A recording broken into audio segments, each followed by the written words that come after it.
अस्सलाम वालेकुम friends. Drama serial इश्क मुर्शिद की आने वाली एपिसोड बहुत इंटरेस्टिंग होगी। इस एपिसोड में हम देखेंगे कि एक तरफ तो शामिर और फजल बख्श अब नरगिस को राह रास्त पे लाने और इसे सबक सिखाने के लिए वो तरीका अपनाएगा जो वो नहीं चाहता था, मगर नरगिस की बेजा जिद और हठधर्मी इसे ये कदम उठाने पर मजबूर कर देगी। और दूसरी तरफ जब उसे अपने दोस्त फराज से ये मालूम होगा कि महरीन शामिर का बर्थडे सेलिब्रेट करने लंदन जाने का प्रोग्राम बना रही है, तो शामिर को महरीन को लंदन जाने से रोकने के लिए मजबूरन घर जाना पड़ेगा, ये तासुर देने के लिए कि वो लंदन से वापस आ गया है और कुछ दिन अपने घर पे रहेगा। फ्रेंड्स, जैसे कि हमने गुज़श्ता एपिसोड में देखा कि शामिर बहुत प्यार से नरगिस को सिर्फ 3 दिन ज़ुहैब की नौकरी का इंतज़ार करने को कहता है, मगर नरगिस को तो प्यार की ज़ुबान समझ में ही नहीं आती। वो उल्टा सलमान साहब से शामिर और फजल बख्श की शिकायत करके उसे सलमान साहब से थप्पड़ भी पड़वाती है और फिर सलमान साहब के घर आकर हंगामा करती है और ज़ुहैब को सुकैना को तलाक देने पर मजबूर करती है। वो तो ज़ुहैब इस सिचुएशन को डिफ्यूज़ करने के लिए वहाँ से चला जाता है,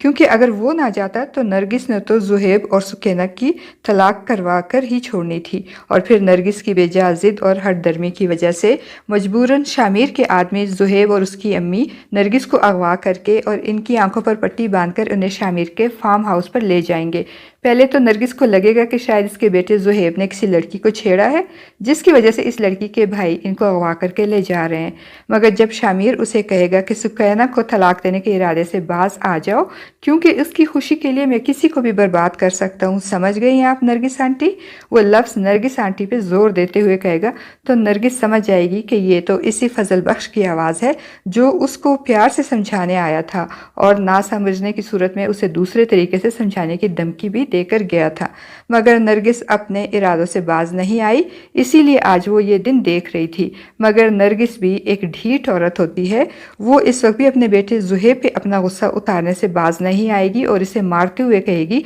कि ये सब कुछ तुम्हारी वजह से हुआ है। अगर तुमने उस दिन सुकैना को तलाक दे दी होती तो आज ये दिन देखना ना पड़ता। मगर ज़ुहैब को तो सुकैना से बहुत मोहब्बत होती है, इसलिए वो किसी सूरत भी सुकैना को तलाक देने पर राजी नहीं होता। और फ्रेंड्स, फिर हम देखेंगे कि शामिर की ये ट्रिक अपना काम कर जाएगी और नरगिस, जिसने सलमान साहब और उनकी फैमिली की नींदें हराम की हुई थी, अब एकदम राय रास्त पे आ जाएगी और बगैर किसी डिमांड के सुकैना और ज़ुहैब की शादी की तारीख भी तय कर देगी। एक तरफ तो सलमान साहब और शिबरा इनकी इस काया पलट पे हैरान होंगे, तो दूसरी तरफ सुकैना की अम्मी बहुत खुश होगी और अल्लाह का शुक्र अदा करेंगी कि अल्लाह ने नरगिस का दिल बदल दिया। मगर असल हकीकत तो सुकैना को मालूम होगी कि यह सब शामिर की वजह से हुआ है, जिसने सुकैना से किया गया अपना वादा पूरा किया कि वो कभी भी सुकैना को ज़ुहैब से जुदा नहीं होने देगा। और फिर जब सुकैना शामिर से पूछेगी कि तुमने मेरे लिए इतना बड़ा ख़तरा कैसे मोल लिया, तो शामिर कहेगा कि मैं तो अपनी बहन समझता हूँ और तुम्हारी खुशी के लिए मैं किसी को भी बर्बाद कर सकता हूँ।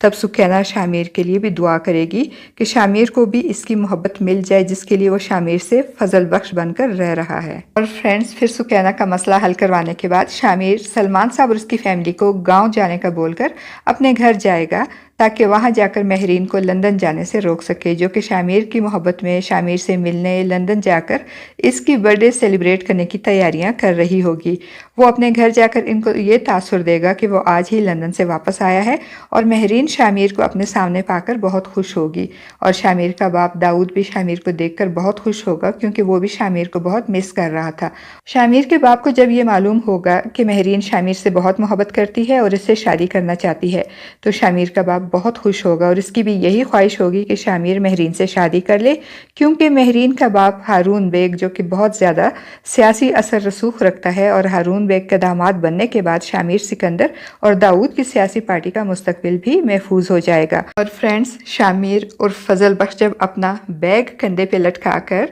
शिबरा के घर से जाने लगेगा, तो शिबरा उसे रोक कर कहेगी खुदा हाफिज नहीं करके जाओगे। तो शामिर अपना बैग कंधे से उतार कर शिबरा की तरफ मुड़ेगा और इस दिन सलमान साहब ने उसे जो थप्पड़ मारा था, इसके बारे में शिबरा के ख्यालात जानने की कोशिश करते हुए उससे कहेगा कि मैं एक चीज़ सोच रहा था कि आपके बाबा आपसे कुछ नहीं छुपाते ना, तो कुछ दिनों पहले जो बात हुई थी इसके बारे में भी आपको बताया होगा। मगर शिबरा इसकी बात मुकम्मल होने से पहले ही हाथ के इशारे से उसे जाने को कहेगी और फिर मजबूरन शामिर और फजल बख्श को शिबरा के ख्यालात जाने बगैर ही वहाँ से जाना पड़ेगा। अब फ्रेंड्स, देखते हैं कि मोहब्बत और सियासत की जंग में जीत फजल बख्श की होती है या शामिर की। आपका इस बारे में क्या ख्याल है? अपनी राय का इजहार कमेंट बॉक्स में ज़रूर कीजिएगा।